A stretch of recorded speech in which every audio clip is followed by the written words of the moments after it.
Saya sudah 11 tahun berumah tangga, belum dapat anak. Mohon doa Ustaz, semoga dapat keturunan yang baik-baik. Malam ini bapak sama ibu yang belum punya anak tahajud. Habis sholat tahajud, sebelum witir sholat hajat. Usolli sunnatal hajat. Tak usah disebutkan hajatnya. Usolli sunnatal hajat. Dah 11 tahun gak punya anak, ingin punya anak laki-laki. Kalau bisa ya Allah lillahi ta'ala. Tak usah, dalam hati aja.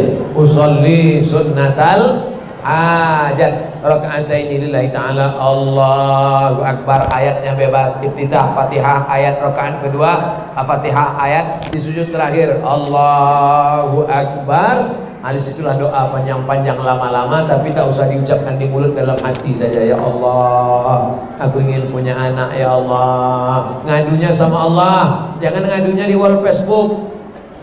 Aku ingin punya anak. Apa yang kau pikirkan pagi ini? Kata Facebook. Facebook tuh itu aja kerjanya. Apa yang kau pikirkan pagi ini?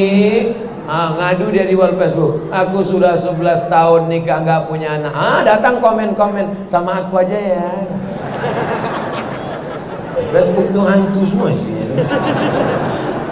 Cuman Facebook yang baik ada juga yang ngajak pengajian. Makanya share lah di dalamnya yang baik-baik. Mudah-mudahan kita semuanya mendapatkan kebaikan dari internet itu insyaallah. Tapi tetap nanti di akhir majelis kita doakan semua. Mudah-mudahan yang belum menikah ditemukan dengan jodoh yang soleh-solehah. Yang belum punya anak dikasih anak Allah, anaknya sehat-sehat jadi penghafal Quran. Jangan takut, jangan cemas. Allah bersama orang-orang yang sabar. Innallaha ma'as sabirin. Allah bersama orang yang sabar. Sabar menantikan kedatangan anak. Gimana jika pada saat sholat ada anak perempuan 5 tahun menyentuh kita? 5 tahun tak batal, budak kecil. Emaknya baru batal. Budak kecil 5 tahun. Baik kita yang menyentuh maupun dia menyentuh kita tak batal, karena belum akil balik. Nenek-nenek, Pak Ustaz, tengok dulu, kalau cantik batal.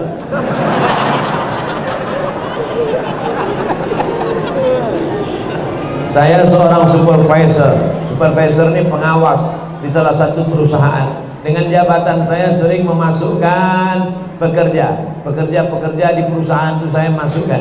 Mereka selalu memberi sesuatu seperti bentuk barang, uang, sebagai ucapan terima kasih. Tapi saya tak mengharapkan itu. Mereka selalu mendesak. Oh, terpaksa lah itu namanya. Pak, ambil duit ini. Saya nggak mau. Terus saya jangan goda kami, karena kami mudah tergoda. Jangan kasih saya duit. Ini nomor rekening, transfer aja. Menguji emas dengan api. Kalau mau menguji ini emas atau tak emas, nyalakan dengan api. Menguji orang dengan uang. Kalau mau menguji orang, uji dia dengan uang. Kalau lulus dia ujian uang, lulus fit and proper test. Zaman Nabi SAW datang seorang pengutip zakat.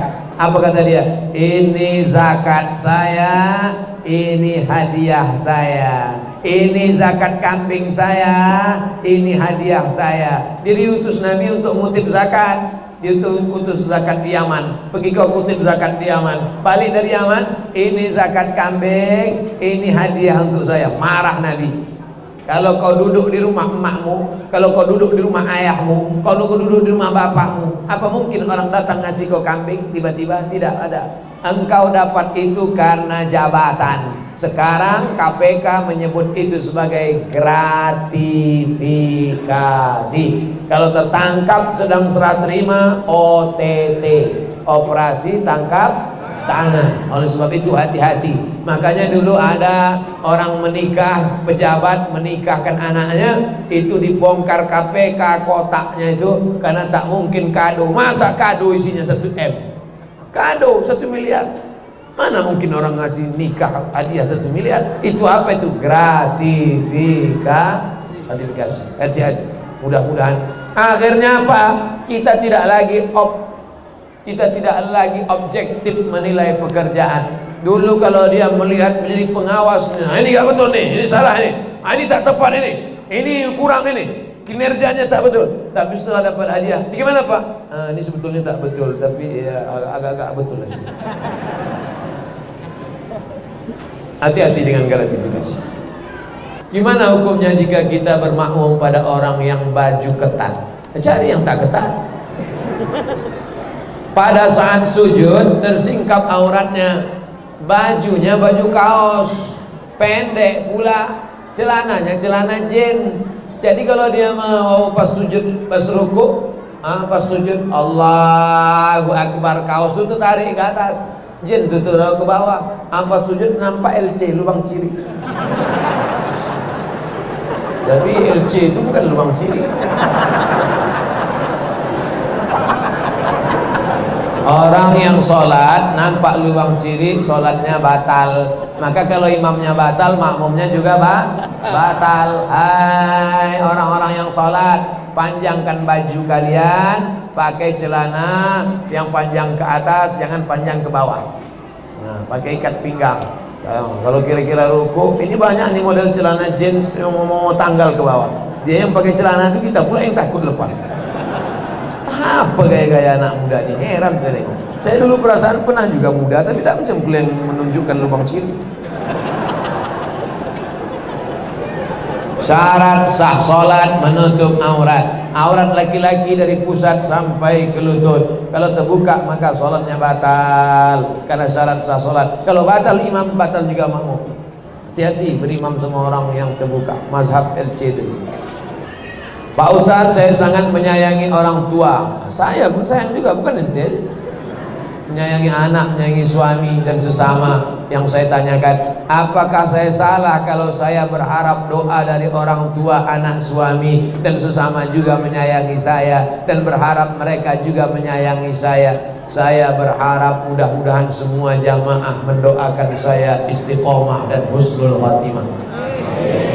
Salahkah saya berharap doa jamaah? Oh, nah, jamaah jawabnya tidak, kata dia.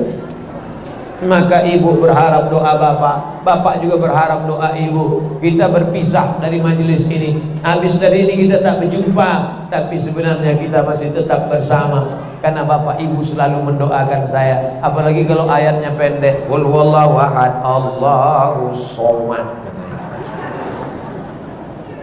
Walaupun bapak sukanya nonton ceramah Ustaz Hadi Hidayat, tapi nyebut nama tetap nama saya kan. Mana pernah ada orang qul huwallahu ahad, Allahu Hadi Hidayat. Saudara yang dimuliakan Allah Subhanahu wa taala.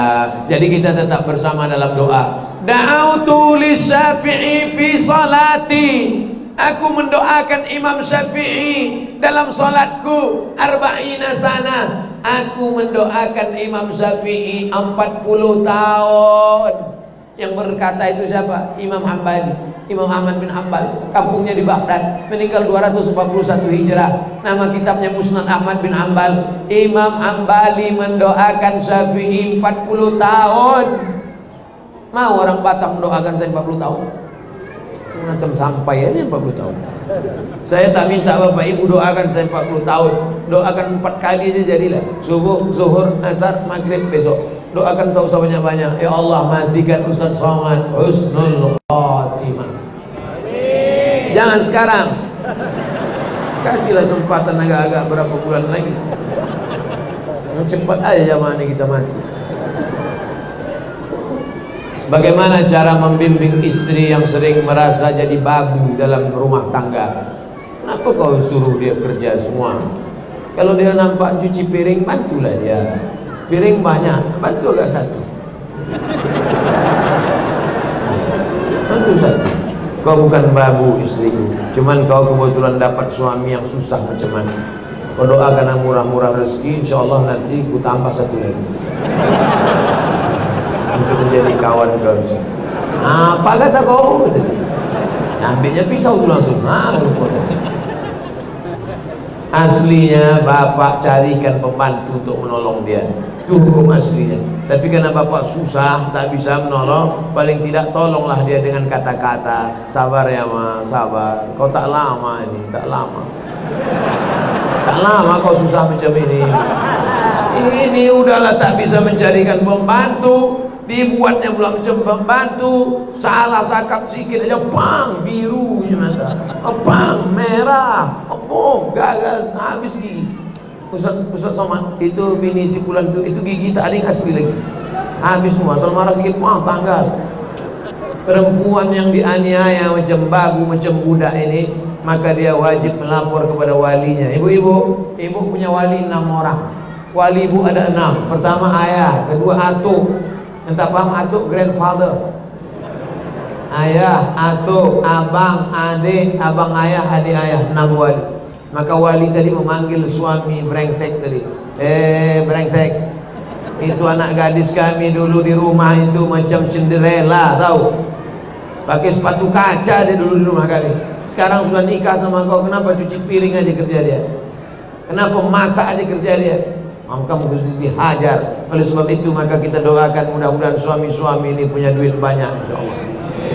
Supaya bisa dia membahagiakan anak yang dulu dikasih mertuanya dengan menyebut nama Allah Subhanahu wa taala. Untuk seorang suami yang mengatakan aku ingin pisah selamanya melalui WhatsApp, apakah itu termasuk talak, Pak Ustaz? Talak terbagi 2. Yang pertama talak sori. Talak sori itu jelas. Sori artinya jelas. Aku talak, kau talak. Talak itu artinya cerai, bukan ditolaknya ke sungai. Talak artinya tolak, pakai bahasa Arab. Lam, 3. Tolak.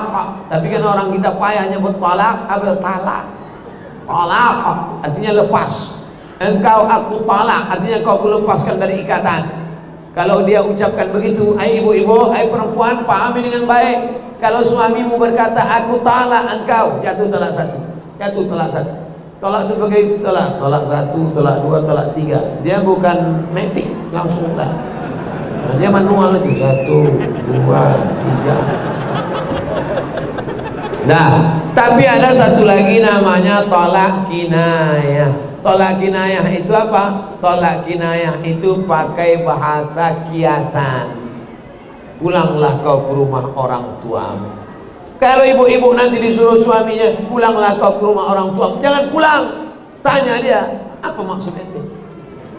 Kalau dia bilang, enggak ada, aku tak ada maksud, aku cuma menyuruh kau balik aja, baliklah. Tapi kalau kata dia, maksudku aku sudah tak mau lagi, cuman aku segan aja nyebut tolak, sebetulnya ada niat tolak dalam hatinya, maka jatuh tolak 1. Kalau sudah jatuh tolak 1, berapa lama dia masih bisa rujuk? 3 bulan. Jadi kalau jatuhnya tolak 1 tanggal 20 September nih, 20 Oktober, 20 November, 20 Desember, 10 hari sebelum tahun baru, rujuklah.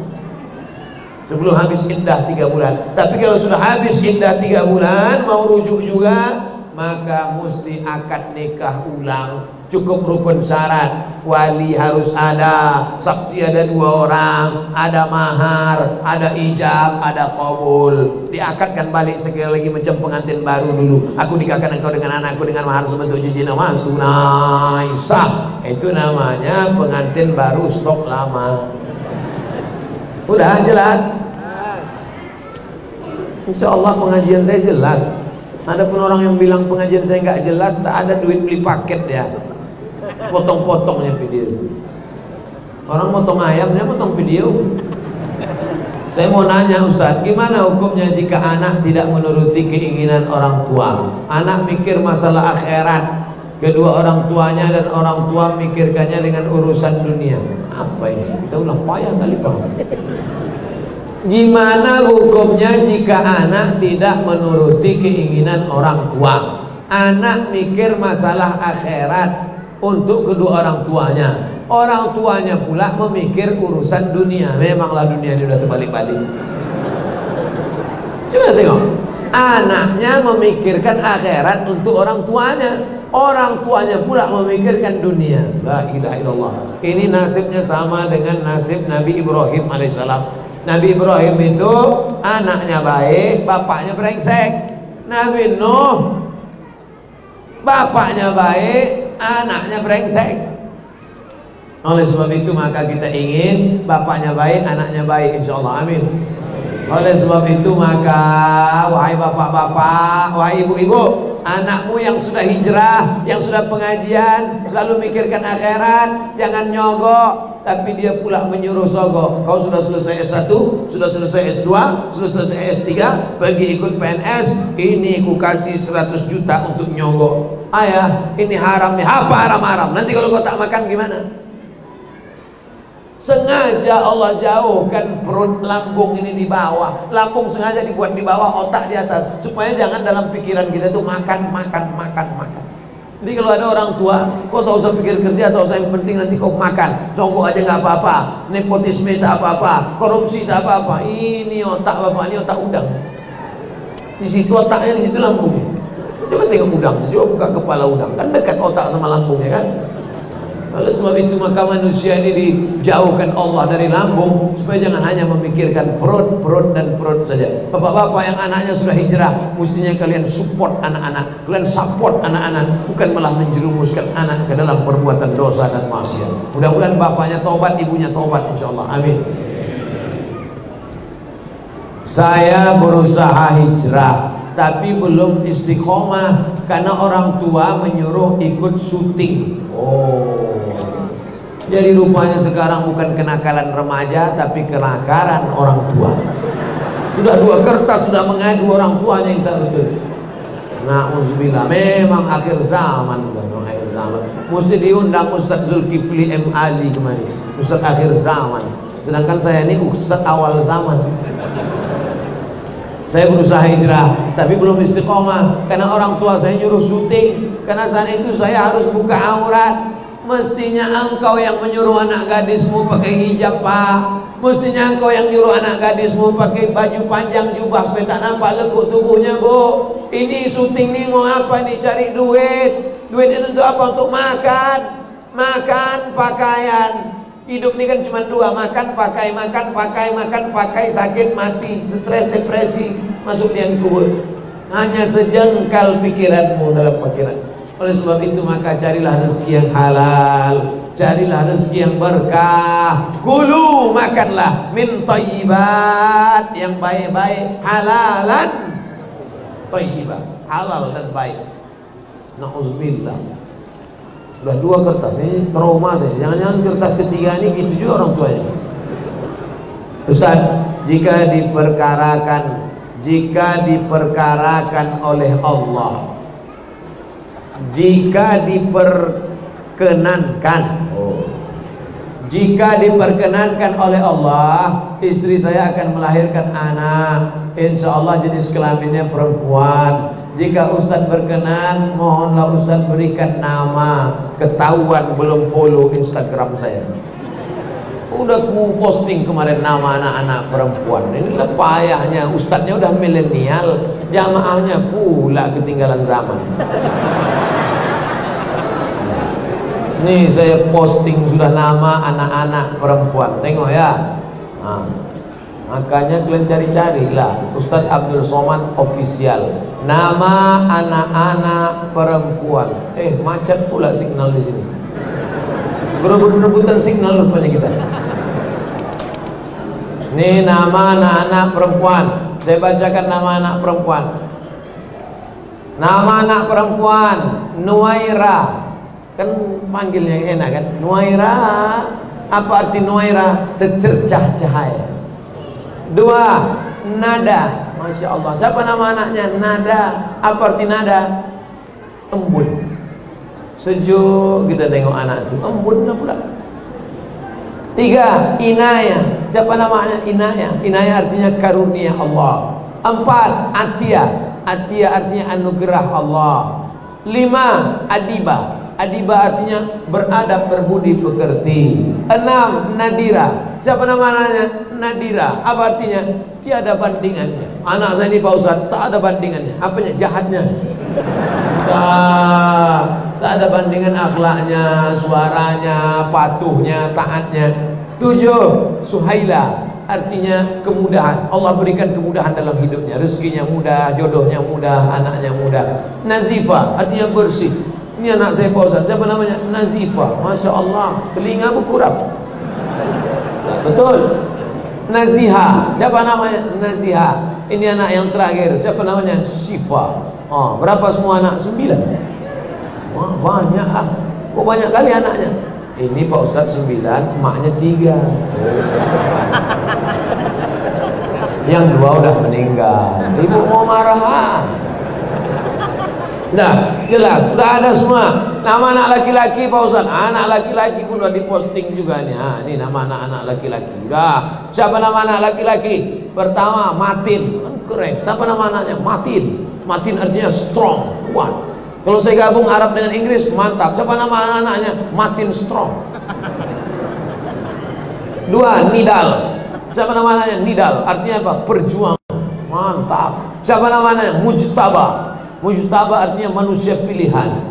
Ini ada satu lagi nama anaknya, Azka Azkia. Nah, ini gelar Nabi Muhammad. Salamu alaik Azkal Azkia.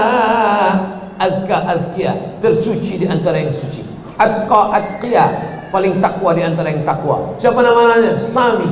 Sami artinya orang agung dan mulia. Siapa namanya? Sumesi. Sumesi artinya matahari kecilku. Sebelumnya hari ini gelap aja Pak Ustaz. Sejak lahir anakku ini terang semuanya, matahari kecilku. Kenapa gelap? Merasap. Ini nama anaknya siapa? Nujaimi. Nujaimi artinya apa? Bintang kecilku. Ini nama anaknya siapa? Awal Mustaqbal. Keren. Amal Mustaqbal, harapan masa depan. Ibu pun bangga kalau udah disebut datang. Ini anak saya namanya Amal Mustaqbal, harapan masa depan. Kalau bapaknya masa lalu. Haidar Ilahi. Ilahi artinya Allah, Tuhanku. Haidar singa. Ini siapa anaknya? Singa Allah. Apa beda singa sama anjing? Anjing menggonggong, orang tak takut. Singa diam aja takut. Anaknya mau jadi singa apa jadi anjing? Singa. Ustaz yang ngomongnya anjing-anjing sebut. Ada anjing dalam Quran, anjing Ashabul Kahfi. Lebih baik jadi anjing Ashabul Kahfi menjaga ulama disebut dalam Quran daripada menjadi orang yang mengkhianati ulama. Betul? Takbir. Jangan gara-gara ini balik dari sini semua beli anjing. Saya dari Tembilahan Riau. Wah, inilah jamaah yang paling jauh dengar pengajian. Dari Tembilahan. Sekolah di Ponpes Tajul Alawiyyin Habib Bahar bin Smith. Masya Allah. Saya ingin bertanya, apa benar orang yang bernasab Habaib itu nasabnya sampai ke Rasulullah SAW? Siapa yang mengaku Habib, maka dia itu punya surat keterangan dari, kalau di Mesir di samping kantor Al-Azhar. Ini Masyiqatul Azhar, di samping Al-Azhar ada namanya Naqabatul Alawiyyin, kantor keturunan Alawiyyin, anak daripada cucu cicit Sayyidina Al-Hasan dan Husain. Nabi Muhammad punya anak, turun dari Nabi Muhammad turun Sayyidatuna Fatimah. Fatimah punya anak, turun ke Sayyidina Al-Hasan. Cabang 2 Sayyidina Al-Husain. Husain punya anak, itulah dia namanya Zainal Abidin. Zainal Abidin punya anak namanya Muhammad Al-Baqir. Muhammad Baqir punya anak namanya Ja'far Shadiq. Ja'far Shadiq punya anak namanya Musa Al-Kazim. Musa Azim punya anak namanya Ali Ridha. Sampailah ke bawah-bawah, itulah marga-marga habaib As-Saqqaf. As-Saqqaf. Tapi karena orang Indonesia payah nyebut As-Saqqaf, apa itu? As-Segaf. As-Saqqaf, Al-Haddad, Al-Attas. Artinya Al-Attas. Tapi kan orang Indonesia payah nyebut Al-Attas. Siapa itu? Al-Atas. As-Segaf, As-Saqqaf, Al-Haddad, Al-Attas bin Syihab, Habib Rizik bin Syihab, Ibnu Sumaid, Habib Bahar bin Sumaid. Mereka punya nasab itu sampai minimal, walaupun tak nampak kita nasab, minimal hidungnya mancung. Mengaku Habib Pesen. Soalnya kemarin ada ustaz yang ceramah berkata Habib itu bukan keturunan Rasulullah SAW. Di Indonesia ini ada namanya Persatuan Zuriat Keturunan Rasulullah SAW. Kantornya di Jakarta. Saya pernah hadir dalam majelis itu. Walaupun saya tak Habib, tapi saya pencinta Habib.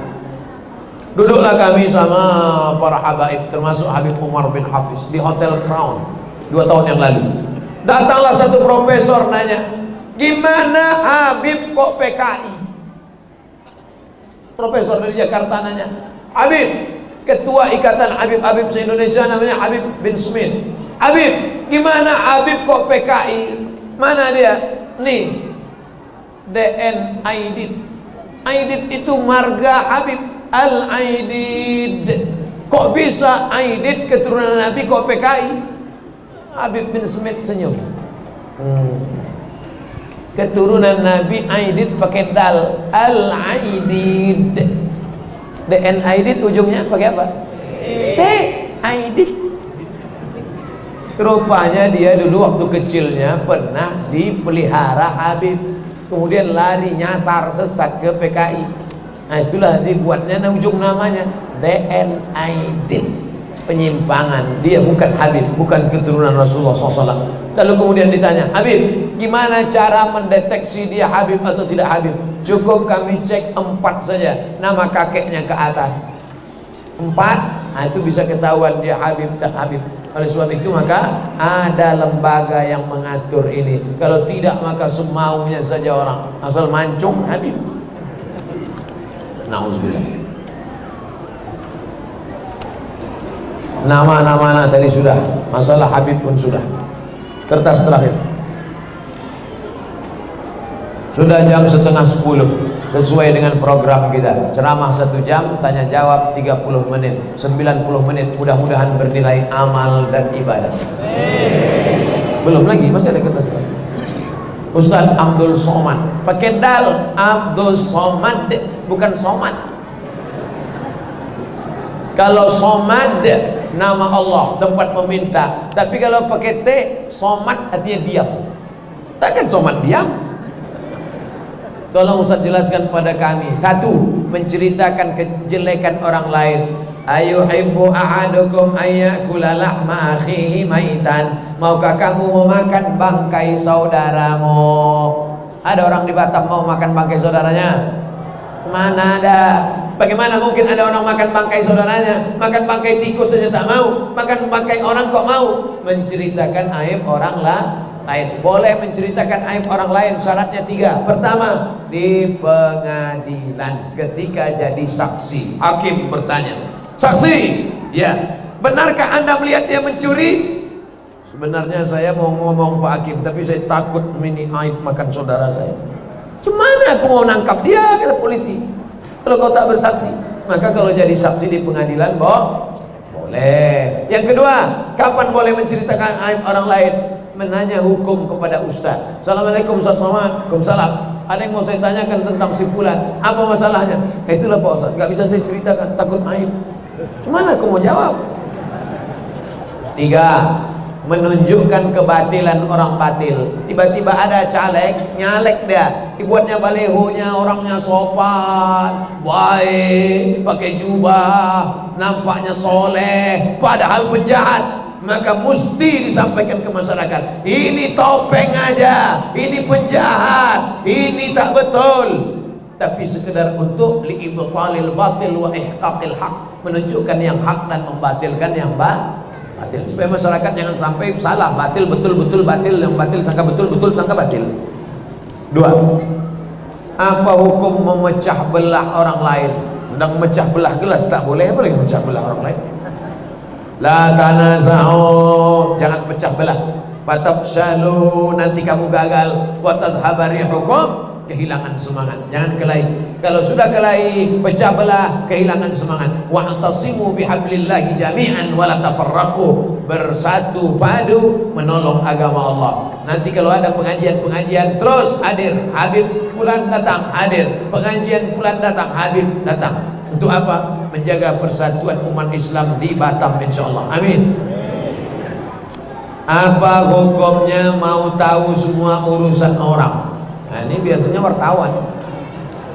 Dia mau tahu urusan orang untuk berita. Tapi kalau tidak ada wartawan, bagaimana mungkin kita sampai berita-berita yang baik-baik? Maka wartawan juga bisa menjadikan pekerjaannya sebagai amal. Malam ini tunjukkan majelis pengajian di masjid apa nih? Masjid Baitur Rahman di Batam, ambil foto dari atas, ambil foto dari luar, tunjukkan pakai drone. Wartawan sedang menyebarkan pengajian, terinspirasi masjid-masjid lain mau buat pengajian, mereka pakai pula drone. Maka sudah menjadi amal. Maka ingin tahu kejadian boleh, tapi hanya sekedar menikmati aib, cacat, kekurangan orang lain. Dalam Islam kita diajarkan tuba liman syaghalahu aibuhu an uyubin nas. Kata Nabi, berbahagialah orang yang sibuk memikirkan aibnya, kekurangannya, cacatnya, sehingga dia tak sempat memikirkan aib orang lain. Mari kita sama-sama berdoa kepada Allah untuk kebaikan Batam, kebaikan kita di masa akan datang. Ala hadhihi niyyah wa kulli niyatin salihah. Al-Fatihah.